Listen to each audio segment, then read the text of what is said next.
بسم الله الرحمن الرحيم. الحمد لله رب العالمين، حمدا كثيرا طيبا مباركا فيه مباركا عليه كما يحب ربنا ويرضى جل جلاله وعم نواله، والصلاة والسلام على السيد الحبيب المصطفى وعلى آله وصحبه نجوم الهدى قادة التقى. أما بعد، اللهم انفعنا بما علمتنا وعلمنا ما ينفعنا. اعوذ باللہ من الشیطان الرجیم. بسم اللہ الرحمن الرحیم. صاد والقرآن ذی الذکر بل الذین کفروا فی عزت وشقاق. یہ سورہ صاد بھی مکیہ ہے، اور مکیہ صورتوں کا جو عام مضمون ہوتا ہے وہی عقائد، جس میں توحید کا ذکر، خاص طور پر رسالت کا ذکر آئے گا اور آخرت کا ذکر آئے گا. ہر صورت گویا ایک الگ خطاب ہے، ایک الگ خطبہ ہے، ایک الگ بیان ہے. جس طرح ایک شخص جب بیان کرتا ہے تو بیان میں ایک مرتبہ ایک بات سمجھائی ایک طریقے سے، دوسری مرتبہ وہ بیان اور تقریر کرے گا تو اچھا پھر وہ بات سمجھانا چاہ رہا ہے دوسرے طریقے سے. کبھی کبھی کوئی نئے واقعات بیان کرے گا، کبھی پہلے جو واقعات تھے انہی کو اس انداز سے بیان کرے گا کہ مضمون کی تائید ہو جائے. اسی طرح یہ الگ الگ صورتیں ہیں، بات وہی چل رہی ہے لیکن انداز مختلف ہیں، باتیں اس میں مختلف اور بھی مل جاتی ہیں. کبھی وہی واقعات جو پہلے بیان کیے گئے تھے وہ دہرائے جاتے ہیں، کبھی کچھ اور واقعات، لیکن ان کے کچھ حصے جو اس صورت سے متعلق ہوتے ہیں وہ بیان کیے جاتے ہیں. اب یہ بھی آیات جو ہیں اس میں وہی توحید کا، رسالت کا اور آخرت کا ذکر ملے گا. ماننے والوں کے لیے جو اچھا انجام ہے اس کا ذکر، نہ ماننے والوں کے لیے جو سزا ہے، یہ بنیادی چیزیں ہیں. لیکن اس کے ساتھ ساتھ ضمناً جو باتیں ہمیں معلوم ہوں گی وہ مستقل ہیں، اس سے کہ ہر آیت کا ایک اپنا انداز، اور جس صورت میں وہ واقعہ بیان کیا گیا اس صورت میں کوئی ایک حصہ زائد بیان کیا گیا، اس میں کوئی نئی بات، یہ چیزیں ملتی رہیں گی. اس صورت کی ابتدا ہے صاد، جو کہ متشابہات میں سے ہے. متشابہات کی لفظ شاید بہت سو نے سنا ہوگا، لفظ متشابہات.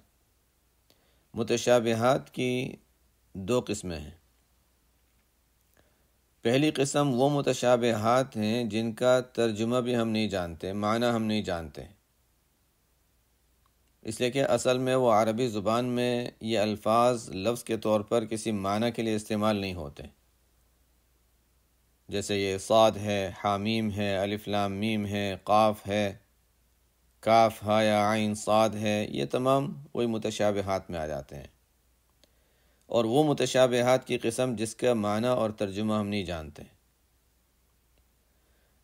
متشابہات کی دوسری قسم وہ ہے جس کے معنی ظاہری اعتبار سے، یا جس کو کہہ سکتے ہیں جس کا ترجمہ ہم جانتے ہیں، ہم اس کا ترجمہ جانتے ہیں، عربی زبان میں وہ الفاظ استعمال ہوتے ہیں، لیکن جس جگہ وہ استعمال ہوئے ہیں اس کا مفہوم سمجھنے سے ہم قاصر ہیں. ترجمہ تو جانتے ہیں لیکن اس جگہ وہ ترجمہ اگر بیٹھائیں تو اشکال ہو سکتا ہے اور اس کا مفہوم پوری طرح واضح نہیں ہوتا، ہم سمجھنے سے قاصر ہیں. جیسے آتا ہے ید اللہ، وجہ اللہ، اس طرح کی باتیں. تو چونکہ ہمیں پتہ نہیں کہ ید سے مراد حقیقتاً کیا ہے، وجہ سے مراد کیا ہے، تو وہاں پر ہم کہتے ہیں کہ اس کے معنی سمجھنے سے ہم قاصر ہیں، اس لیے کہ ہمیں اس کی حقیقت معلوم نہیں ہے. اللہ تعالیٰ کی ذات تک ہم پہنچ نہیں سکتے، تو ان چیزوں کو سمجھنا بھی ہمارے لیے ممکن نہیں ہے. لیکن پھر اس میں بھی دو جماعتیں ہیں. ایک جماعت وہ ہے جو کہتی ہے بس اس کے معنی کو چونکہ ہم نہیں سمجھتے تو پھر اس کو اللہ کے حوالے کر دو، ہم نہیں جانتے، اس کو تفویض کہا جاتا ہے کہ اللہ کے سپرد کر دو، ہم نہیں جانتے اس کے معنی کیا ہیں۔ اور بعض حضرات جو بات کے متاخرین کہہ سکتے ہیں، ان کو بعض حضرات نے یہ طریقہ اختیار کیا کہ نہیں، اس کے جو مفہوم واضح ہو سکتا ہے، جو قریب ترین معنی ہو سکتے ہیں، وہ معنی ہم لے لیں گے، اس کو ہم تعویل کہیں گے، لیکن یہ تعویل جو ہے وہ ظن کے درجے میں، گمان کے درجے میں ہوگی۔ مثلا ید اللہ مع الجماع، اللہ کا ہاتھ جماعت کے ساتھ ہے، تو ہاتھ سے مراد کیا ہوگا؟ یعنی اللہ تعالیٰ کی نصرت، مدد، جو قریب ترین مفہوم اس کا ہو سکتا ہے وہ مفہوم ہم لیں گے، لیکن یقین کے درجے میں نہیں، ظن کے درجے میں، کہ ہو سکتا ہے یہ معنی مراد ہو۔ یہ بہرحال متشابہات پر سرسری ایک بحث تھی۔ آگے چلتے ہیں تو صاد یہ لفظ ایسا ہے جس کے معنی ہم نہیں سمجھتے، اس میں حکمتیں کیا ہیں، نکتہ کیا ہے، بہت کچھ علماء نے اس پر لکھا ہے، لیکن یہی ہے کہ آگے جو بات بیان کی جانے والی ہے بہت اہم بات ہے، اس کو غور سے سمجھنے کے لیے اور اس پر دھیان دینے کے لیے متوجہ کیا جا رہا ہے، کہا جا رہا ہے دیکھو، سنو بات۔ تو جس طرح ہمارے یہاں بہت سو نے ایک حکمت بتا رہا ہوں، باقی تو اس میں بہت کچھ ہے۔ جیسے ہمارے یہاں ہم کبھی ایئرپورٹ وغیرہ پہ جاتے ہیں اور کوئی اعلان ہونے والا ہوتا ہے، تو اعلان سے پہلے کچھ کہا جاتا ہے تاکہ سب لوگ متوجہ ہو جائیں۔ اعلان جو اصل بات ہے، اصل بات کہنے سے پہلے کوئی ایسی بات کہی جاتی ہے سب متوجہ ہو جائیں۔ بعض جگہوں پر گھنٹی بجتی ہے، گھنٹی کی آواز آتی ہے، پھر اعلان ہوتا ہے۔ بعض جگہوں پر کوئی جملہ کہا جاتا ہے۔ اس کا مطلب کیا ہے کہ آگے جو بات ہے وہ اہم ہے، اس کو غور سے سننا۔ تو پہلے ایک آواز آ گئی تو پہلی آواز تو انسان تھوڑا سا اس کو دھیان نہیں دیتا، اس لیے کسی کام میں لگا ہوگا، پھر اتنی میں دھیان سے سنتا ہوں کیا بات ہو رہی ہے۔ تو ایک حکمت یہ بھی بیان کی گئی ہے کہ صاد، اچھا کیا بات ہو رہی ہے، آگے کوئی اہم بات آنے والی ہے۔ والقرآن ذی الذکر، والقرآن ذی الذکر، قسم ہے، واو قسمیہ ہے، قسم ہے قرآن کی، القرآن، قرآن کی، اس قرآن کی قسم ہے۔ یہ قرآن کیسا ہے؟ قرآن کی قسم کھا کر اللہ تعالیٰ فرماتے ہیں کہ قرآن کیا ہے؟ جو نصیحت والا ہے، نصیحت سے بھرا ہوا ہے۔ دو باتیں ہیں، ایک تو یہ کہ قرآن کی قسم، اس بارے میں پہلے تذکرہ ہو چکا ہے، بس میں بہت سرسری بات کروں گا، اس لیے کہ پیچھے والی سورہ صافات میں اس کا ذکر آ چکا ہے کہ غیر اللہ کی قسم کھانا ہمارے لیے درست نہیں ہے۔ انسانوں کے لیے غیر اللہ کی قسم کھانا درست نہیں ہے۔ اللہ کی اور اللہ کی صفات کی قسم کھائی جا سکتی ہے، لیکن وہی ہے کہ غیر اللہ کی قسم کھانا ہمیں اس سے منع کیا گیا ہے۔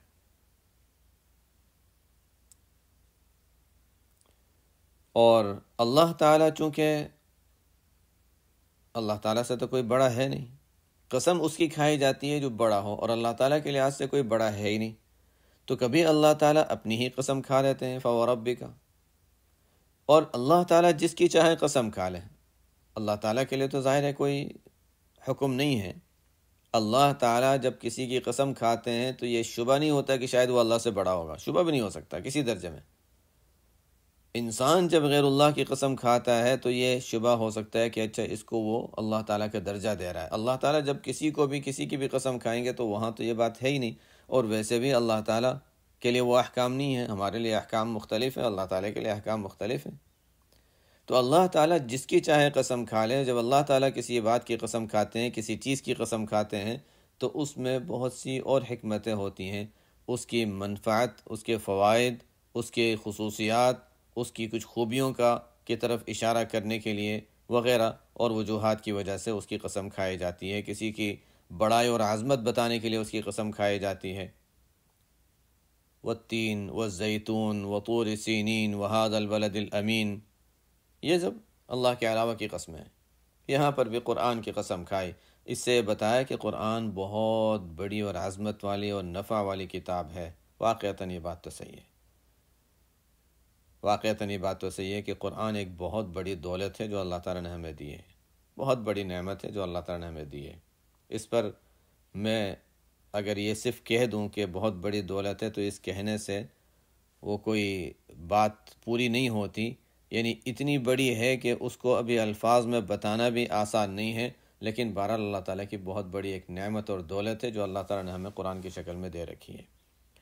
بغیر سمجھے بھی انسان اس کو پڑھے تو ایک ایک حرف پہ نیکیاں ہیں، اس کی وجہ سے نیکیوں کے علاوہ جو برکتیں، جو رحمتیں، جو سکون انسان عادی ہو جائے تو پھر اس پہ ایسی دلچسپی اس کے ساتھ ہو جاتی ہے کہ اس سے ہٹنا مشکل ہوتا ہے۔ والقرآن ذی ذکر، تو قسم ہے قرآن کی۔ بہرحال قرآن تو ایک عظیم نعمت، عظیم دولت، بہت نافع، پریشانیاں، دنیاوی پریشانیوں کا علاج بھی ہے، آخرت کی پریشانیوں کا علاج بھی ہے، اور بہت کچھ ہے، بہت کچھ ہے۔ انسان اس سے سبق حاصل کرنا چاہے تو ذکر، قرآن نصیحت والا ہے۔ وَلَقَدْ يَسَّرْنَا الْقُرْآنَ لِلذِّكْرِ فَهَلْ مِن مُدَّكِرٍ، بار بار فرمایا سورہ اقترب للناس حسابهم، اس میں صورت میں بار بار فرمایا وَلَقَدْ يَسَّرْنَا الْقُرْآنَ لِلذِّكْرِ فَهَلْ مِن مُدَّكِرٍ، قرآن کو ہم نے نصیحت کے لیے آسان کر دیا ہے، کوئی نصیحت حاصل کرنے والا؟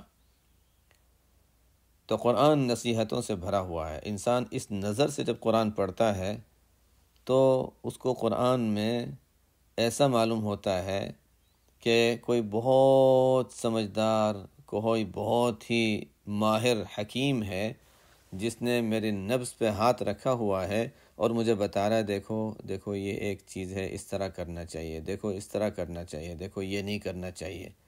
انسان کی جیسے صحت کے لحاظ سے حکیم بتاتا ہے کہ دیکھو یہ چیز ایسی ہونی چاہیے، یہ چیز ایسی ہونی چاہیے، اور تمہاری صحت کے لیے اس چیز کی ضرورت ہے، اس چیز کی ضرورت ہے۔ قرآن ہمیں بتاتا ہے دیکھو دیکھو یہاں یہ صحیح ہے، یہ غلط ہے۔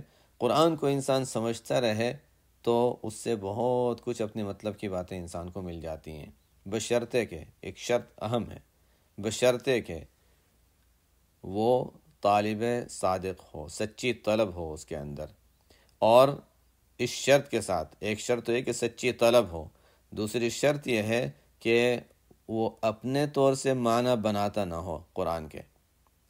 جو پہلی تفسیر ہے، مفسرین کی جو تفسیر ہے، انہی معتبر تفسیروں پر اعتماد کرتے ہوئے نصیحت حاصل کرے، یہ بھی ضروری ہے۔ دو چیزیں بنیادی ہیں، دو چیزیں بنیادی ہیں۔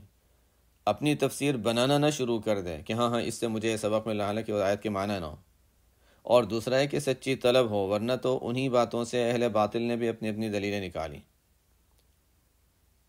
جو اپنی بات ثابت کرنا چاہتا ہے قرآن و حدیث سے کوئی نہ کچھ پیش کر کے اپنی باتیں ثابت کر دیتا ہے۔ حضرت علی رضی اللہ تعالی عنہ، حضرت معاویہ رضی اللہ عنہ کے مابین اختلاف تھا، وہ چاہ رہے تھے کہ اختلاف ختم ہو جائے۔ اس اختلاف کو ختم کرنے کے لیے کچھ لوگوں کو فیصلہ کرنے کے لیے مقرر کیا گیا، جن کو حکم کہا گیا کہ اچھا یہ حکم ہیں اور یہ فیصلہ کریں گے کہ کیا کرنا چاہیے اور کیا نہیں کرنا چاہیے، تاکہ مسئلہ حل ہو۔ آپس میں دو شخصوں میں جب اختلاف ہو، بڑے سے بڑے دو ہوں، اور دو شخصوں میں آپس میں اختلاف ہو، تو اس کا حل یہ نہیں ہے کہ آپس میں بات کر کے مسئلہ حل کریں، اس لیے کہ آپس میں تو ہاں ہو جاتا ہے، کبھی ہو جاتا ہے، ہو جائے تو ٹھیک ہے، لیکن اصل جو طریقہ ہے اس کا یہ ہے کہ کسی کو حکم مقرر کریں، کسی کو فیصلہ کرنے والا مقرر کریں۔ وہ فیصلہ کرنے والا ایک بھی ہو سکتے ہیں، دو بھی ہو سکتے ہیں، وہ دونوں کی باتوں کو سن کر کوئی رائے قائم کریں کہ اچھا کیا کرنا چاہیے اور کیا فیصلہ ہے اور کیا کون صحیح اور کون غلط ہے۔ اس لیے کہ بہرحال وہ ایک الگ بحث ہو جائے گی، میں تو صرف بتا رہا تھا کہ اس زمانے میں جب فیصلہ کرنے کے لیے حکم مقرر کیے گئے اور جو بھی واقعہ تھا مفصل تھا، تو حضرت علی رضی اللہ تعالی عنہ خطبہ دیتے، اور جو خوارج اور حضرت علی رضی اللہ عنہ کے مخالفین جو اس وقت سے مخالف بننا شروع ہوئے، تو انہوں نے پھر کھڑے ہو کر کبھی خطبہ دے رہے ہوتے، بیان کے دوران کھڑے ہو جاتے، ان الحکم الا للہ، ان الحکم الا للہ، فیصلہ تو صرف اللہ کا ہونا چاہیے، فیصلہ صرف اللہ کا ہونا چاہیے، کسی اور کو فیصلے کے لیے کیسے مقرر کر لیا؟ فیصلہ تو قرآن کا ہونا چاہیے، لیکن ظاہر ہے جو فیصلہ کرے گا وہ قرآن کے مطابق ہی تو دیکھے گا نا، صحیح کیا ہے غلط کیا ہے، وہ شریعت کے مطابق فیصلہ کرے گا۔ اصل تو بات یہی تھی کہ قرآن کیا کہتا ہے، تو اس کا فیصلہ کرنے کے لیے کسی کو حکم مقرر کیا تھا۔ تو اس پر حضرت علی رضی اللہ تعالیٰ عنہ جواب میں جو جملہ فرمایا تھا اور فرماتے تھے کہ، اور وہ تاریخی جملہ ہے جس کے بارے میں کہا کلمۃ حق ارید بها الباطل، فرماتے تھے کلمۃ حق ان الحکم الا للہ، بات تو صحیح ہے، یہ نہیں کہ بات غلط کہہ رہے ہو۔ یہ حضرات کتنے منصف تھے، اپنے خلاف ایک شخص ایک دلیل استعمال کر رہا ہے تو اس کے بارے میں بھی انہوں نے جتنا صحیح تھا اس کو صحیح، جتنا غلط تھا اس کو غلط کہا۔ فرماتے ہیں کلمۃ حق ارید بها الباطل، یہ بات تو صحیح ہے لیکن اس کے معنی غلط لیے گئے ہیں۔ ایک حق بات ہے جس سے باطل معنی مراد لیے گئے ہیں، اور ایسا ہی ہے۔ تو بہرحال یہ ضروری ہے کہ قرآن سے استدلال کرنے کے لیے یہ نہ ہو کہ انسان اپنے مطلب کی چیزیں نکالنا چاہ رہا ہے، واقعی قرآن جو ہمیں بتا رہا ہے وہ سیکھنا چاہ رہا ہے، یہ ضروری ہے۔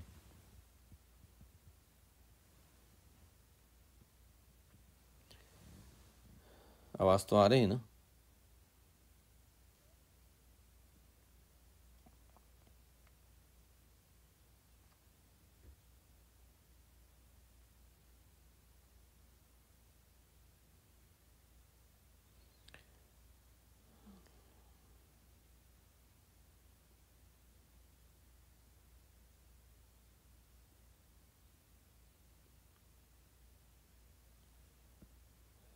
کہیں سے جواب نہیں آیا کہ آواز آ رہی ہے یا نہیں آ رہی؟ اچھا آ رہی ہے، ٹھیک ہے۔ شاید میری آواز پہنچنے میں بھی تھوڑی دیر لگتی ہے، ٹھیک ہے۔ اچھا، تو بہرحال یہاں پر یہ بتایا، اس لیے میں نے بتایا کہ یہ ایک اہم چیز ہے۔ بعض لوگ قرآن کا ترجمہ کھول کے بیٹھ جاتے ہیں اور ترجمہ دیکھ کر پھر جو معنی سمجھ میں آتا ہے اس معنی کے لحاظ سے کہتے ہیں قرآن سے یہ بات ثابت ہو رہی ہے، قرآن سے یہ بات ثابت ہو رہی ہے۔ یہ طریقہ صحیح نہیں ہے۔ قرآن کے لیے یہ ہماری بنائی ہوئی باتیں نہیں ہیں۔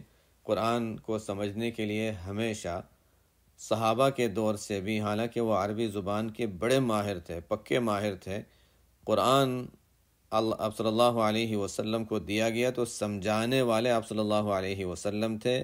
آپ کی بعثت کے مقاصد میں ایک اہم مقصد بیان کیا گیا کہ قرآن لوگوں کو سکھائیں، تفسیر سکھائیں، قرآن کے معنی سکھانا، پڑھنا وہ بھی سکھایا، اور اس کے معانی بیان، اس کی وضاحت وہ بھی سکھائی۔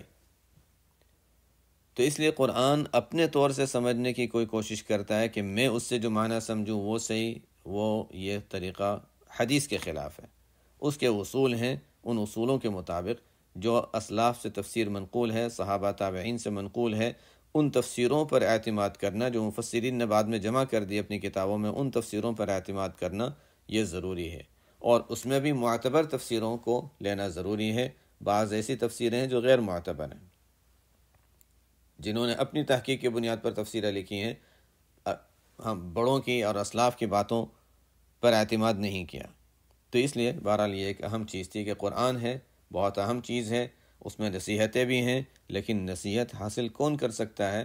جو معتبر تفسیروں سے اس کو سیکھے اور اس میں سچی طلب ہو، تاکہ جو قرآن کہہ رہا ہے وہ اپنے لیے لے، یہ نہیں کہ اپنی بات قرآن سے نکالنے کی کوشش کرے۔ یہ بہت معاملہ تھوڑا سا فرق ہے، لیکن اچھا خاصا فرق پڑ جاتا ہے۔ ایک سوچ ہے میرے اندر کہ ایسا ہونا چاہیے، اب میں اس کو قرآن سے ثابت کرنا چاہ رہا ہوں۔ ایک یہ ہے کہ میں قرآن کو پڑھتا ہوں اور دیکھتا ہوں قرآن مجھے کیا کہنا چاہ رہا ہے، دونوں میں بہت فرق پڑ رہا ہے۔ اور تفسیر میں جنہوں نے تفسیر کرنے میں غلطیاں کی ہیں، اس کے ایک بڑا سبب یہ بھی نکلا کہ ایک سوچ انسان نے بنا لی، اب قرآن سے وہ چیز وہ نکالنا چاہ رہا ہے، وہ سمجھنا چاہ رہا ہے۔ قسم ہے قرآن کی جو کہ نصیحت والا ہے، نصیحتوں سے بھرا ہوا ہے۔ ایسی ایسی نصیحتیں، ایسی ایسی باتیں انسان پڑھتا چلا جائے اور بس جیسے ایک حکیم ہے ہمیں بتا رہا ہے کہ دیکھو یہ صحیح ہے، یہ غلط ہے، یہ صحیح ہے، یہ غلط ہے۔ سچی طلب ہوگی تو ایک ایک آیت میں انسان کو سبق ملے گا، واقعتاً سچی طلب ہمارے اندر ہو تو ایک ایک آیت میں ہمیں اپنے لیے سبق مل جاتا ہے۔ بل الذین کفروا فی عزت و شقاق، واقعتاً دیکھیں تو ان آیتوں میں بہت گہرائی ہے، بہت سبق ہے۔ اس کی ضرورت نہیں کہ ہم بہت لمبی چوڑی بات کریں، لیکن ان آیتوں میں جو ہمیں سکھایا گیا ہے بہت اہم باتیں سکھائی گئی ہیں۔ اب بل الذین کفروا فی عزت و شقاق، اب ترجمہ کوئی پڑھ لے گا تو سوچے گا ہاں ٹھیک ہے، کافروں کی بات چل رہی ہے، کافروں کی بات چل رہی ہے۔ نہیں نہیں، یہ آیت ہمیں بہت بڑا سبق دے رہی ہے۔ ترجمہ کیا ہے؟ ترجمہ تو یہ ہے بلکہ وہ لوگ جو منکر ہیں، جو کافر ہیں، وہ بڑائی میں اور مخالفت میں پڑے ہوئے ہیں۔ یہ آیت کا ترجمہ ہے۔ اب اس آیت کے ترجمے سے وہ بات سمجھ میں نہیں آتی، جو اس کو تھوڑا سا سوچے انسان، تفسیروں کو دیکھے، تھوڑا سا غور کرے، بات سمجھ میں آئے گی کہ کیا فرمایا جا رہا ہے، اللہ تعالیٰ کیا فرما رہے ہیں۔ بلکہ ہم کب کہتے ہیں؟ اب میں پہلے اس کا ظاہری اور آسان مفہوم بتا رہا ہوں، جیسے آیتوں کو سامنے رکھ کر۔ قسم ہے قرآن کی، قرآن ایسا ہے جو نصیحتوں سے بھرا ہوا ہے۔ اس کا تقاضا یہ تھا کہ لوگ اس سے نصیحتیں حاصل کرتے، اس کی باتوں کو مانتے اور قبول کرتے۔ بجائے اس کے کہ وہ قبول کریں، بجائے اس کے کہ وہ اس نصیحتوں کو اپنے لیے نصیحت کی بات سمجھیں، وہ کرتے نہیں، بلکہ کافر لوگ وہ بڑائی اور مخالفت میں پڑے ہوئے ہیں۔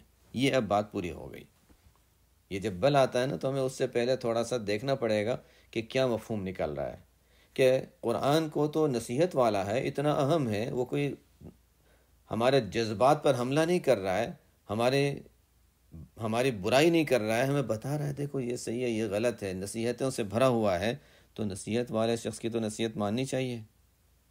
لیکن یہ لوگ بجائے اس کے کہ نصیحتوں کو مانیں، وہ مانتے نہیں، بلکہ الذین کفروا فی عزۃ و شقاق، بلکہ وہ لوگ بہت زیادہ بڑائی میں اور مخالفت میں لگے ہوئے ہیں۔ اس میں کیا سبق ملا ہمیں؟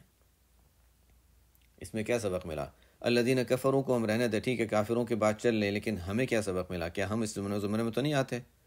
الذین کفروا میں انشاءاللہ نہیں آئیں گے، اس لیے کہ الذین کفروا، کفر کے بھی تو درجات ہوتے ہیں، کفر کے بھی درجات ہوتے ہیں، یہاں مراد تو کافر ہی ہیں جو ایمان نہیں رکھتے، لیکن بہت سے وہ لوگ ہیں جو ایمان رکھتے ہیں، لیکن ایمان رکھنے کے باوجود بھی وہ شریعت کے کتنے احکام کا انکار کر دیتے ہیں۔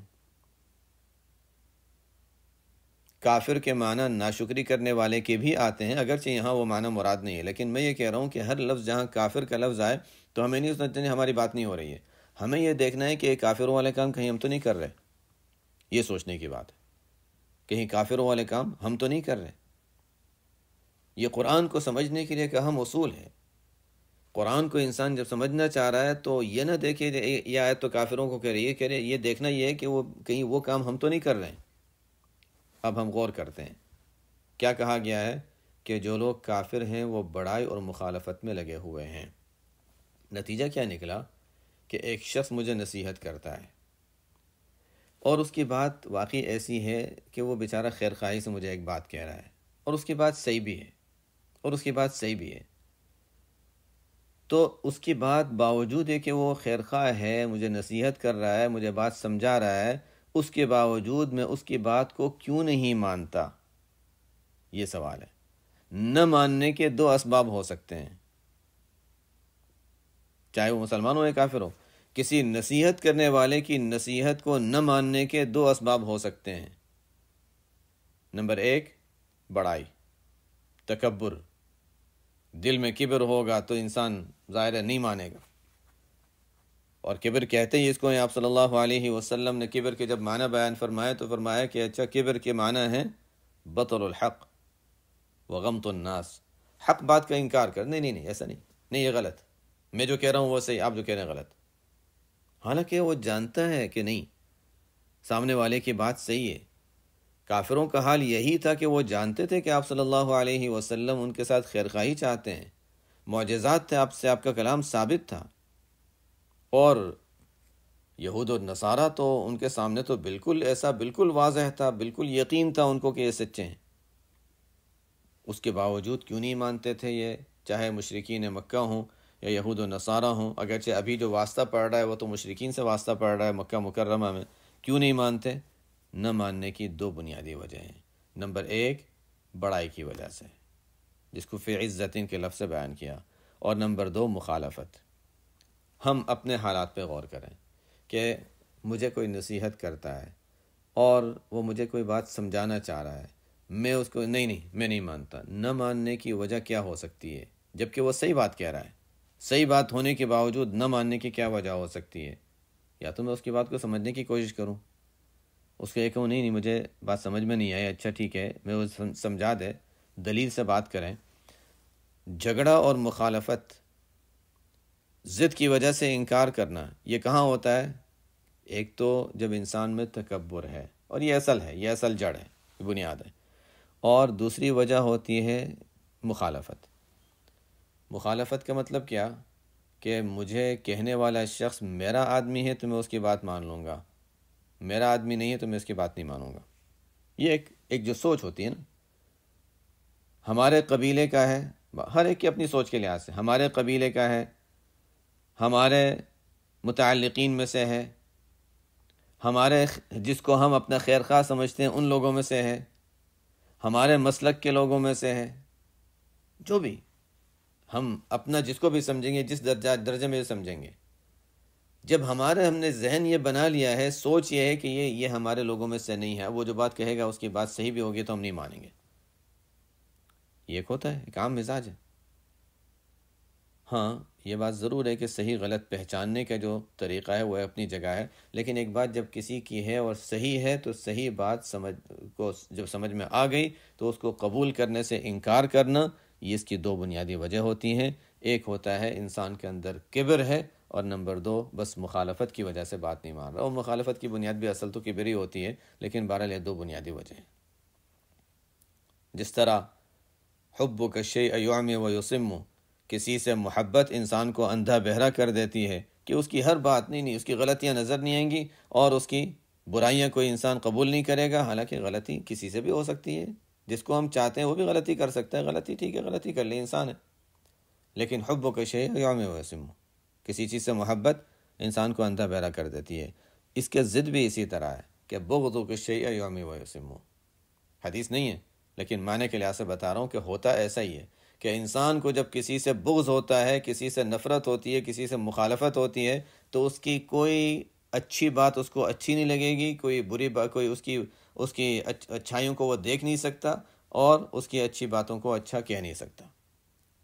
بس یہی چیز، انسان کسی کے محبت میں بھی اندھا بہرا ہو جاتا ہے، کسی کے مخالفت میں بھی اندھا بہرا ہو جاتا ہے۔ اور یہی چیز یہاں اللہ تعالیٰ فرما رہے ہیں کہ دیکھو مخالفت کی وجہ سے، چونکہ آپ صلی اللہ علیہ وسلم اب الگ ہو گئے، ان کا الگ دین ہو گیا، اب وہ ہم لوگوں میں شامل نہیں رہے، اب ان کی بات تو ہمیں قبول کرنی ہی نہیں، جتنی بھی صحیح بات معلوم ہے نہیں قبول کرنی۔ بل الذین کفروا فی عزت و شقاق۔ تو بہرحال مقصد یہ تھا کہ ہم جہاں کافروں کا ذکر آتا ہے تو اس آیت کو، ان باتوں کو صرف یہ کہہ کر نہ چھوڑ دیں کہ یہ کافروں کی بات چل رہی ہے، یہ دیکھیں کہ کہیں یہ بات ہمارے اندر تو نہیں پائی جا رہی ہے۔ اگر ایسا ہی ہے، جو لوگ کافر ہیں وہ بڑائی کی وجہ سے اور مخالفت کی وجہ سے آپ صلی اللہ علیہ وسلم کی بات نہیں مان رہے، تو کہا جا رہا ہے کم اہلکنا من قبلہم من قرن، دیکھو ابھی نہیں مانتے، کب تک نہیں مانیں گے؟ ابھی نہیں مانتے تو کب تک نہیں مانیں گے؟ ایک وقت آئے گا کہ ان کو ماننا پڑے گا، یا دنیا میں آخری وقت یا مرنے کے بعد۔ فرمایا کہ دیکھو ان سے پہلے بھی ایسی امتیں آتی رہی ہیں، کم اہلکنا من قبلہم من قرن، ان سے پہلے کتنی ہی امتوں کو، کتنی ہی جماعتوں کو ہم تباہ کر چکے ہیں، ہلاک کر چکے ہیں۔ جب ان پر ہلاکت آئی، عذاب آیا، پکڑ آئی، فنادوا، تو پکارنے لگے، او چیخو پکار کرنے لگے، او ہم سے غلطی ہو گئی، نہیں اب ہم مانتے ہیں۔ فنادوا ولا تحین مناص، ولا تحین مناص، اور وہ جب پکڑ آ گئی اللہ کی جانب سے، اب یہ چھٹکارے کا اور خلاصی کا وقت نہیں رہا، اب یہ چھٹکارے کا اور خلاصی کا وقت نہیں رہا۔ جب عذاب آنا شروع ہو گیا، جب انسان کو اخیری موت کے آثار شروع ہو گئے، اب اگر وہ کفر میں تھا اور اس کو آگے کے حالات نظر آ گئے، اب وہ ایمان قبول کرتا ہے تو اب اس کے ایمان معتبر نہیں ہے، وہ ایک الگ بحث ہے، ایک علمی بحث ہے۔ فرعون نے بھی کہا تھا اب میں ایمان لاتا ہوں، لیکن اس کا تو ایمان وہ تو پہلے بھی کئی مرتبہ کہہ چکا تھا، اور اب پھر آخری وقت پھر کہنے لگا جب ڈوبنے لگا، تو اس کا ایمان معتبر نہیں سمجھا گیا، وہ تو زبانی ایمان تھا۔ تو عذاب جب شروع ہو گیا، پکڑ آ گئی، آخرت کے حالات نظر آ گئے، اب ایمان معتبر نہیں۔ فنادوا ولا تحین مناص، اور وہ بچاؤ، وہ چھٹکارے کا، وہ بچنے کا موقع نہیں تھا، ولا تحین مناص، وعجبوا ان جاءهم منذر منهم۔ پھر ایک اور بات کہ یہ ہمیں بتا رہا ہے، یہ ہمارے میں نصیحت کر رہا ہے، یہ جن کے خاندان کو تو ہم جانتے ہیں، ٹھیک ہے، ہمارے سامنے پلا بڑا ہے، ہمارے سامنے بڑا ہوا ہے، بچہ تھا یہیں رہا، ہم بڑے ہیں، یہ چھوٹے ہیں، یہ ہمارا ساتھی ہے، یا تو ہمارا چھوٹا ہے، بھتیجا ہے، یا ہمارا خاندان میں عمر کے لحاظ سے یہ چھوٹا ہے، یا اچھا مالداری کے لحاظ سے وہ کم درجے کا ہے، یا چلو ہمارے برابر کا ہے، یا چلو ہماری طرح کا ایک عام انسان ہے، جو بھی وجوہات ہوں۔ وَعَجِبُوا أَن جَاءَهُم مُنذِرٌ مِّنْهُمْ، تعجب اس بات پہ ان کو ہو رہا ہے کہ انہی میں سے ایک ڈرانے والا پیغمبر کیسے بن گیا؟ وہ تو فرشتہ ہونا چاہیے، فرشتہ ہوتا تو ہم بات مانتے، ہم میں سے ایک شخص آ کر کہتا ہے نبوت مجھے مل گئی، اللہ تعالیٰ مجھے حکم دے رہے ہیں، تو اگر ایسا ہی تھا تو ابو جہل کو نبوت ملتی، دینی تھی اللہ تعالیٰ کو تو کسی بڑے سردار کو نبوت دیتے، ان کو کیسے مل گئی؟ وَعَجِبُوا أَن جَاءَهُم مُنذِرٌ مِّنْهُمْ، تعجب ان کو اس بات پر ہوتا ہے کہ انہی میں سے ایک ڈرانے والے آ گئے، انہی میں ایک شخص ہیں جن کو نبوت دی گئی، تو ان کو تعجب ہے یہ کیسے ہو سکتا ہے، یہ کیسے ہو سکتا ہے؟ اللہ تعالیٰ کا نظام ایسا ہی رہا ہے، اللہ تعالیٰ کا نظام ایسا ہی رہا ہے۔ کچھ لوگ کبھی چھوٹے ہوتے ہیں، پھر اللہ تعالیٰ اپنی قدرت سے ان کو بڑا بنا دیتے ہیں۔ یہ اللہ تعالیٰ کا نظام ہے، اللہ تعالیٰ کی قدرت ہے، لیکن چاہنے والوں کو نہیں، نہ چاہنے والوں کو، اور وہ بھی ہر ایک کو نہیں۔ یہ نہیں کہ ہر ایک کہ نہیں میں نہیں چاہتا اور خود بس بڑا بن جائے، ایسا نہیں ہوتا۔ یہ اللہ تعالیٰ کے نظام ہے، اللہ تعالیٰ کس سے کیا کام لینا چاہتے ہیں، اس کام کے لیے اللہ تعالیٰ اس کے لیے اسباب اور راستے آسان کر دیتے ہیں۔ اور بعض لوگ وہ ہوتے ہیں جو اپنے طور سے چاہتے ہیں کہ اچھا ہمیں یہ مل جائے، اور اپنے ظاہری اسباب اختیار کر کے وہ کوشش کر کے آگے بڑھتے ہیں، دونوں ساتھ ساتھ آگے بڑھتے ہیں۔ یہ ایک نظام ہے، میں اس لیے سمجھا رہا ہوں، جنہوں نے احادیث وغیرہ پڑھی ہیں وہ بات انشاءاللہ سمجھیں گے کہ دونوں نظام ہیں۔ ایک شخص وہ ہے جس کو اللہ تعالیٰ آگے بڑھا رہا ہے، ایک شخص وہ ہے جو اپنی چاہت سے خود اپنے آپ کو آگے بڑھا رہا ہے۔ دونوں آگے بڑھ رہے ہیں، لیکن آگے جا کر نتیجہ دونوں کا مختلف ہو جاتا ہے۔ یہ اللہ تعالیٰ کا نظام ہے۔ بہرحال ان کو یہی تھا کہ فرشتہ ہوتا، چلو فرشتہ نہیں تو کوئی بڑا سردار ہوتا، وَعَجِبُوا أَن جَاءَهُم مُنذِرٌ مِّنْهُمْ، انہی میں سے ایک ڈرانے والا آ گیا، اس کو تو ہم نہیں مانیں گے۔ وَقَالَ الْكَافِرُونَ هَذَا سَاحِرٌ كَذَّابٌ، اور کافروں نے پھر یہ کہا کہ اچھا یہ تو جادوگر ہے، جھوٹا ہے۔ جب کسی دلیل کا جواب دلیل سے نہ دیا جا سکے تو گالیاں، یہ اہل باطل کا طریقہ رہا ہے۔ جب دلیل کے جواب دلیل سے نہ دیا جا سکے اور ان کے دلیل کے جواب ہمارے پاس نہ ہو، اور اس پر انسان غصے میں آ جائے، اشتعال میں آ جائے اور گالیاں دینے پہ آ جائے اور اس کو جھوٹا اور ساحر کہنے لگ جائے، اس کا مطلب ہے کہ اب معاملہ اعتدال سے نکل چکا ہے، اب یہ شخص صحیح فیصلہ کرنے کے مقام پر نہیں رہا۔ ساحر ہے تو اچھا دلیل سے ثابت کرو کہ انہوں نے سحر کیا ہے، اور اس سحر کی بنیاد کیا ہے، کس بنیاد پر ان کو ساحر کہا گیا۔ اچھا بس ویسے ہی ساحر کا چہرہ وہ سب جانتے تھے، ان کے آپس میں میٹنگ ہوئی تھی، اور میٹنگ میں یہ طے ہوا تھا کہ دیکھو حج کا موقع آنے والا ہے، لوگ آ کر پوچھیں گے، ہمیں کوئی ساحر کہے گا، کوئی کذاب کہے گا، کوئی یہ کہے گا، وہ کہے گا، شاعر کہے گا، ایک بات طے کر لو اور اس بات پہ سب کو متفق ہونا چاہیے تاکہ سب ایک ہی بات کہیں، ورنہ کہیں گے یہ لوگ آپس میں اختلاف کر رہے ہیں کہ یہ ہے کیا۔ بہرحال اخیر تک ان میں اختلاف رہا کہ ہم ان کو کیا کہیں۔ ساحر کہتے ہیں تو ان کے چہرہ ہی ساحروں والا نہیں ہے، ان کی باتیں ساحروں والی نہیں ہیں، ان کا انداز ساحروں والا نہیں، کیسے کون ہمیں مانے گا۔ شاعر کہتے ہیں تو لوگ کہیں گے یہ تو شعر و شاعری جانتے ہی نہیں، وما علمناه الشعر وما ينبغي له، کیسے شاعر کہہ دیا۔ اور جھوٹا کہتے ہیں تو اچھا ان کے 40 سال تک تو آپ لوگ ان کو سچائی کہتے رہے، اب اچانک سے تمہارے نزدیک وہ جھوٹا ہو گیا۔ اب تک ہمیشہ سچ، اور ابھی بھی اس نبوت کا دعویٰ کرنے کے بعد بھی وہ آئندہ کی کوئی بات کہہ دیں تو کفار بھی یقیناً کہتے تھے کہ یہ پوری ہو کر رہے گی، اور صادق ابھی تک صادق ہے، تو ابھی تک وہ فیصلہ نہیں کر سکے تھے کہ کیا گالی دیں، لیکن بہرحال کچھ نہ کچھ بناتے رہتے تھے۔ یہی اہل باطل کا ہمیشہ طریقہ رہا ہے۔ وقال الکافرون ھذا ساحر کذاب اجعل الآلہۃ الہا واحدا۔ ویسے ایک بات ذہن میں آئی ہے تو کہہ دیتا ہوں، اصل تو بات وہ نہیں چل رہی، لیکن ویسے ہی چونکہ اہل باطل کا تذکرہ آیا تو ویسے ایک بات ذہن میں آئی، کیا پتہ کسی کے کبھی کام آ جائے۔ ہمارے استاد تھے جو لوگوں سے اہل باطل سے چونکہ ان کا واسطہ پڑتا رہتا تھا، تو وہ فرماتے تھے ایک بات کہ دیکھو اہل باطل کا طریقہ یہ ہے کہ جب وہ کسی جگہ پھنس جائیں گے، جواب نہیں بن سکے گا تو وہ بات بدل کے کسی اور بات میں چلے جائیں گے، اپنی غلطی نہیں مانیں گے۔ اہل حق کا طریقہ یہ ہونا چاہیے، اہل حق کا طریقہ یہ ہونا چاہیے کہ جہاں غلطی ہوئی وہاں مان لے کہ اچھا یہ غلطی ہے، اور جو سامنے والے کی غلطی ہے اس کو بتا دے کہ سامنے والے کی یہ غلطی ہے۔ یہ تو خیر استاد سے سنا، اور اس کے بعد جب پھر ہم نے دیکھا، قرآن کریم میں دیکھا، تو واقعتاً پھر اس کے بعد جیسے جیسے حالات دیکھے تو بات بالکل واضح ہوتی چلی گئی کہ واقعی بہت اہم اور نقطے کی بات انہوں نے فرمائی تھی۔ موسیٰ علیہ السلام فرعون کے پاس جاتے ہیں، اور جا کر موسیٰ علیہ السلام فرعون سے بات کرتے ہیں کہ اچھا یہ اللہ تعالیٰ نے ہمیں حکم لے کر بھیجا ہے، یہ حکم لے کر بھیجا ہے۔ تو فرعون کیا کہتا ہے؟ أَلَمْ نُرَبِّكَ فِينَا وَلِيدًا وَلَبِثْتَ فِينَا مِنْ عُمُرِكَ السِّنِينَ وَفَعَلْتَ فَعْلَتَكَ الَّتِي فَعَلْتَ وَأَنْتَ مِنَ الْكَافِرِينَ۔ ایک تو ہم نے بچپن میں تمہیں پرورش کی تھی، ہمارے پاس رکھ کر اتنا بڑا احسان کیا، اور پھر تم نے ایک شخص کو قتل کر دیا تھا، اتنا بڑا جرم کیا۔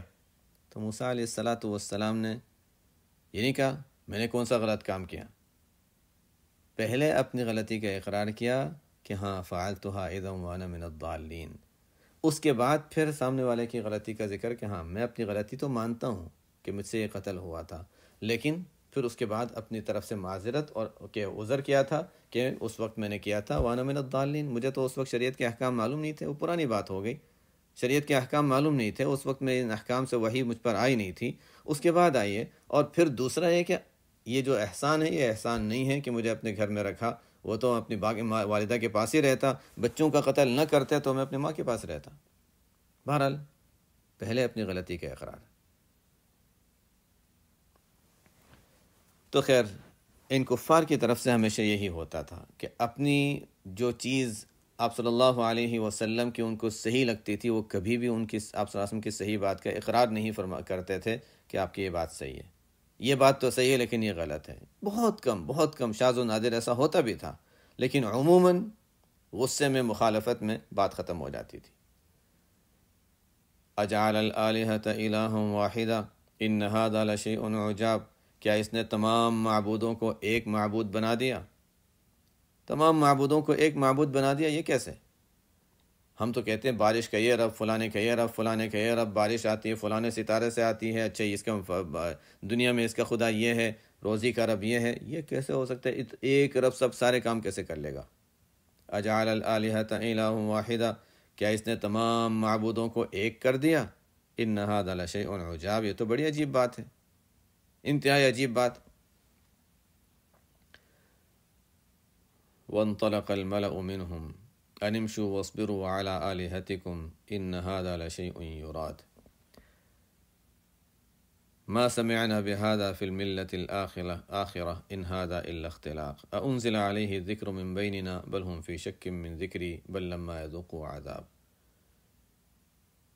اب یہاں سے آگے یہ جو بات چل رہی ہے، خیر کر لیتے ہیں، وقت تو اگرچہ ہمارا پورا ہی ہو گیا، خیر تو وانطلقا سے پھر ہم پڑھ لیں گے، یہاں تک اپنی آج 5 آیتیں ہی رکھتے ہیں۔ یہ جو آخری آیت ہے اس بارے میں ایک واقعہ بعض اہل لغت نے بیان کیا ہے کہ بعض الفاظ قرآن کریم کے وہ ہیں جو عام کبھی کبھی ہوتا ہے نا کہ ایک لفظ بہت استعمال نہیں ہوتا تو لوگوں کو عجیب لگتا ہے کہ یہ لفظ قرآن میں کہاں سے آیا۔ تو پہلے زمانے میں ہوتا یہ تھا کہ اصل جو زبان ہوتی تھی وہ دیہات میں ہوا کرتی تھی، دیہات کے لوگ اپنی زبانوں کو، اپنے علاقائی زبان کو بہت محفوظ رکھتے تھے، اس سے ان کی زبان، ان کا ایک جو طور و طریق ہے وہ محفوظ رہتا تھا۔ ظاہر زبان کا اپنے معاشرے پر ایک اثر ہوتا ہے، اس لیے عام طور سے میں کہا کرتا ہوں کہ انسان اپنے گھر کے ماحول میں اپنی زبان رکھے، اور یہ میری بات نہیں، ہمارے بڑوں کی بات ہے، اپنے گھر میں انسان اپنی زبان رکھے، اپنی زبان رہے گی، باہر تو انسان وہ زبان بولے گا جو باہر کی زبان ہے، اور وہ زبان ویسے بھی سیکھ لے گا، اور وہ سیکھنی ہے، وہ تو باہر بولنی ہے، لیکن اپنے گھر میں اپنا ماحول ہو، اپنی زبان ہو، اپنا کلچر ہو، تاکہ اس کے اپنے خاندان کے بڑوں سے بھی انسان کے جوڑ رہے، اپنے معاشرے سے انسان کے جوڑ رہے۔ بہرحال تو پہلے زمانے میں بھی جب کسی لفظ کی تحقیق کرنی ہوتی تھی تو دیہات میں جایا کرتے تھے اور ان لوگوں سے معلوم کرتے تھے۔ اب وہ واقعہ ہے کتنا صحیح ہے کتنا غلط ہے وہ ایک الگ بات ہے، ایک تاریخی بات ہے، کوئی تفسیر کی بات نہیں ہے۔ ایک شخص ہے اہل لغت، ان کو تحقیق ہوئی کہ اچھا قرآن کریم میں کچھ الفاظ ہیں جس کی تحقیق کی ضرورت ہے۔ ایک تو تھا کہ حضون کا لفظ، یہ کہاں قرآن میں عرب لوگ استعمال کرتے ہیں نہیں کرتے ہیں، مجھے تو سنا نہیں کبھی۔